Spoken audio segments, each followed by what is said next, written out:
20th City Commission meeting to order. Would the clerk please call the roll? Mayor Vanier. Here. Commissioner Jelka. Here. Commissioner Larson. Here. Commissioner Peck. Here. Commissioner Perney. Here. I would invite everyone to stand for the Pledge of Allegiance and a moment of silence. I pledge allegiance to the flag of the United States of America and to the republic for which it stands, one nation under God, indivisible, with liberty and justice for all. Thank you. Now it's time for the Citizens Forum, time for citizens to come before the Commission to speak on a topic that is not on the official agenda. Is there anyone here from the public today that would like to speak? If not, we'll have no awards or proclamations, no public hearings, so we'll move on to the consent agenda. Item 6.1, approve the minutes of October 6, 2008. Item 6.2, resolution number 086562, appointing Rodney Meyer to the Planning Commission, Philip Kerstetter to the Arts and Humanities Commission, and Sandy Winters to the Solid Waste Management Committee. Item 6.3, acceptance of a public right-of-way and easement dedication for the West Diamond Drive infrastructure project. Are there any items the Commissioner would like pulled from the agenda?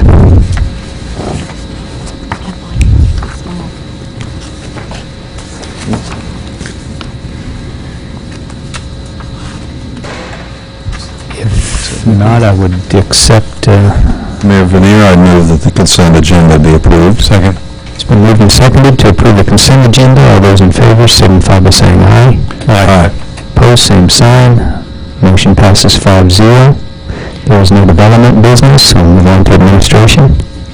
Item 8.1, approval of supplemental engineering agreement number 2 for the South 9th Street Corridor Improvements Project number 06-1579. Mr. Frazier. Mayor and Commissioners, Phase 4 of the South 9th Street improvements include the redesign of approximately a mile and a quarter of South 9th Street from Belmont Boulevard to just south of Riffle Drive with improvements to storm drainage, landscaping, and pavement. Construction on this phase of the project is expected to run from the spring of 2009 to the spring of 2010. Wilson & Company has performed surveying, mapping, and conceptual design under the original agreement.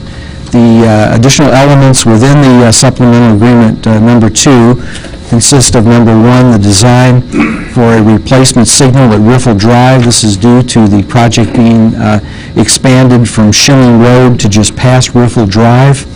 Number 2, the surveying and design of a 10-foot wide bicycle pedestrian path along the north side of Schilling Road from 9th Street to Ohio. The multi-use path along Schilling Road is part of a city's proposed overall plan for hike and bike paths and will connect the recently constructed multi-use path along Ohio Street with the improvements on 9th Street. The third element is developing and coordinating the bidding of the art element at a later date in the project with the landscaping element. If the art element was to be included at this stage in the project, where it has not been yet defined, is that it would delay the construction of the entire project. Roadway improvements themselves will not largely be affected by this addition of the art element, but the landscaping of the medians would be. While the construction of the roadway improvements is scheduled to begin next March, the landscaping probably will not be constructed until March of 2010.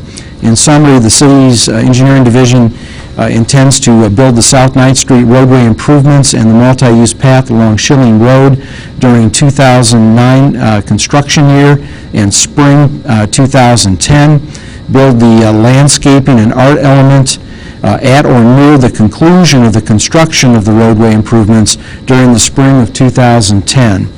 The original contract with Wilson & Company was funded from the general fund. The first supplemental agreement was funded from the construction fund, and city staff proposes that the second supplemental agreement that we're working with today would be funded in the same way. The construction fund will eventually be reimbursed from future bond proceeds. The city currently has $5.5 million budgeted for this project, which includes engineering and construction. Staff recommends City Commission approve supplemental agreement number 4 for Phase 4 of the South 9th Street Improvement Project with Wilson and Company in the amount of $56,565. We'd be happy to answer any of your questions. Questions of staff?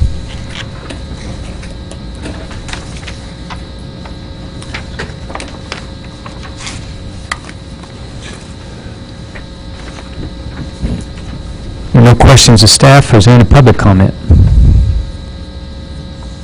Now I'll bring it back to the commission for action. Mayor Vanir, I move we approve supplemental engineering agreement number 2 for South 9th Street Corridor Improvements Project 06-1579 with Wilson and Company in the amount of $56,565. Second. It's been moved and seconded to approve a supplemental engineering agreement with Wilson and Company for $56,565. All of those in favor signify by saying aye. Aye. Aye. Opposed, same sign. Motion passes 5-0. Item 8.2, first reading ordinance number 08-10,469, amending Chapter 8, Article 3 of the Salina Code pertaining to building contractor and skilled trade contractor licensing. Mr. Roberts. Thank you, Mayor, Commissioners. Earlier this summer, staff began fielding questions from various contractors regarding the interpretation and application of provisions of our recently adopted licensing ordinance, and particularly as they dealt with specialty contractors and the status of specialty contractors when they were working for general contractors. And staff discussed it and felt like we were pretty clear in our interpretation of the ordinance, but suggested that perhaps the text could be improved for clarity. And so in August, at the Building Advisory Board meeting, we prepared language that we brought to the board to clarify what we believe was the intent of the ordinance. However, the members of the board felt like there may have been not a clear application of the intent of the original ordinance as it was adopted. And after discussing the matter, particularly with stakeholder input, there was a rather large audience of contractors that day, recommended that staff provide new draft language that eliminated the specialty contractor provisions in our ordinance. We brought the revised draft language back to them at their September meeting, and after discussing it and pointing out to them that there probably would need to be some further text amendments if we adopted the languages they had suggested in August, the board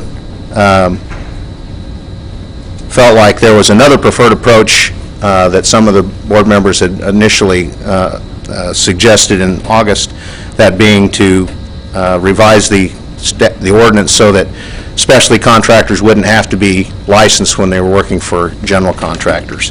Given that direction, staff went back and Mr. Bankston prepared new draft language that hopefully captures the intent of the advisory board.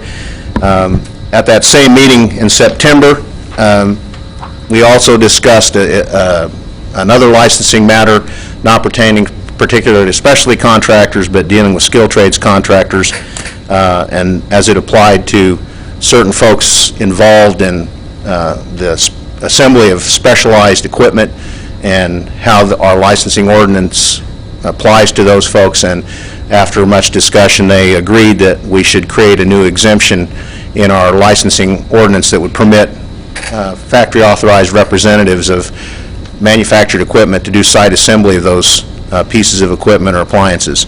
And so since that was also in Chapter 8 in the same article in Chapter 8, we went ahead and inserted the draft language that would create that exemption for those folks. I would be happy to entertain any questions you have. If you have any questions about the language, Mr. Bankston is here, probably clarify the language in the ordinance. Questions of staff? Now, it's my understanding that a specialty contractor is not required to have a license as long as he is working under a general contractor who is licensed. That would be correct, Mayor, under the language that Mr. Bingston has drafted. That would be the case if they are acting as a primary contractor to an owner. They would still have to carry the specialty license.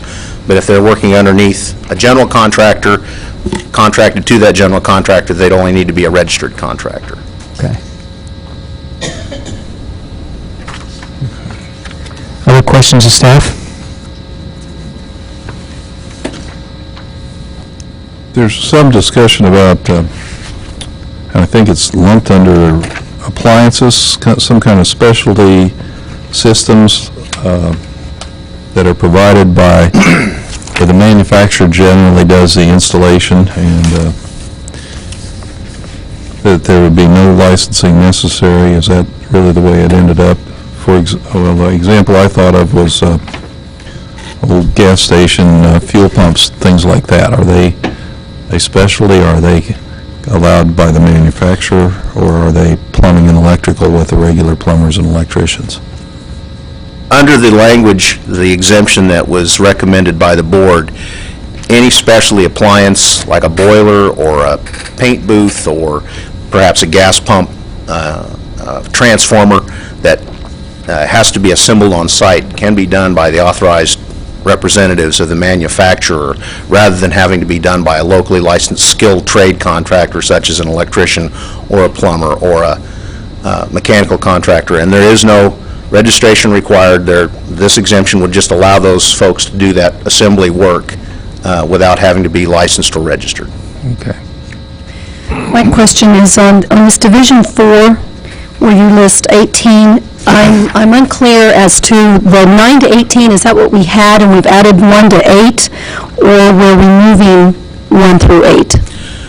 1 to 8 is what was in the original registration scope of work. We are adding 9 through 18 so that it clarifies that if you're working under a general contractor, you still have to be registered to do this class of work. You don't get to just come in and do it without any kind of notification or registration with the city at all. If you're doing it under a general contractor, you'd still have to be registered to do this scope of work. Okay, and to be registered, that is what that... Basically, that the contractor has to provide the city clerk's office with verification of the Right. certificate of liability insurance and pay the fee for the registration. Okay. Commissioner? There's a difference between being registered and being licensed. Very much so. Okay. Hey, Commissioner, if it's helpful, that 9 through 18 was added but was not deleted from the specialty contractors listed on the chart, so that Right. one has the option of pursuing either status. Okay. Other questions? Thank you. Any public comment? If not, I'll bring it back to the commission. Mayor, I'd move we adopt on first reading ordinance number 08-10469, amending Chapter 8, Article 3 of the Salina Code pertaining to building contractor and skilled trade contractor licensing. Second. It's been moved and seconded to adopt on first reading ordinance 08-10469, which amends Chapter 8, Article 3 of the Salina Code. All those in favor signify by saying aye. Aye. Opposed, same sign. Motion passes 5-0. Mayor, I'd move that the City Commission recess into executive session for 45 minutes in order to discuss with the city attorney matters subject to the attorney-client privilege for the reason the public discussion would waive that privilege and jeopardize the city's position in the matter, and to discuss a matter involving non-elected city personnel for the reason that public discussion of the matter would violate the privacy rights of the non-elected city personnel involved, and discuss confidential data relating to the financial affairs and trade secrets of a corporation for the reason that public discussion of the information would competitively disadvantage the corporation, and reconvene in this room at 5:02. Second. It's been moved and seconded to adjourn to executive session. All those in favor signify by saying aye. Aye. Opposed, same sign. Passes 5-0 in executive session. 3 subjects, 15 minutes apiece.